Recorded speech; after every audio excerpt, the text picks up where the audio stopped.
নবী ইদ্রিসের কাছে এসেছিলেন আর এসে বলেছিলেন, আল্লাহর পয়গম্বর ইদ্রিস, আমি তোমার সাথে একটু প্রেম করতে চাই। সুবহানাল্লাহ। কি করতে চাই? জোরে বলেন, জোরে বলেন। আজকাল ছেলেমেয়েরা কিন্তু প্রেম করতে চায়, কথা কন ঠিক না বেঠি? এ ভাই, যারা প্রেম করো আল্লাহর সাথে, প্রেম করো বাবা মার সাথে, প্রেম করো নবীর সাথে। এদের সাথে প্রেম করার কারণে আল্লাহ তোমাকে জান্নাত দিয়ে দিবে। আজরাইল এসেছে নবী ইদ্রিসের কাছে, বলছে তোমার সাথে আমি প্রেম করব, দোস্ত বানাবো। নবী ইদ্রিস বলেছিলেন, যার সাথে আমি প্রেম করি না, জোরে কোন সুবহানাল্লাহ।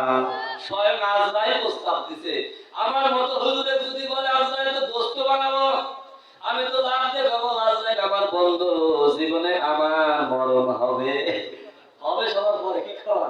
ইদ্রিস বললেন, ভাই আজরাইল, আমি সাফ বলে দিলাম, যার সাথে আমি প্রেম করি না।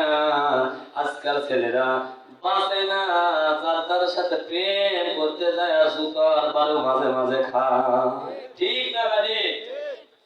ইদ্রিস বললেন, কি ব্যাপার? আজরাইল ওই দিন বলেছিল, কি করলে তুমি আমার সাথে বন্ধু হবে?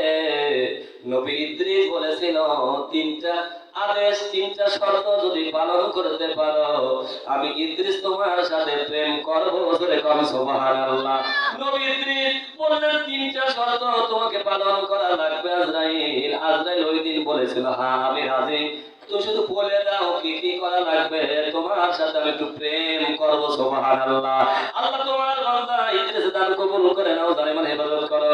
আব্বা জান অন্ধকার কবরে মাফ করো, সকলে বলুন আমিন। আব্দুল খালেক, আল্লাহ অন্ধকার পার মনোরা থেকে 500 টাকা অসুস্থ দোয়া চাই, আল্লাহ তোমার বান্দা খালেকের দান কবুল করে নাও, একটু হাত তুলুন, দোয়া করে দেই।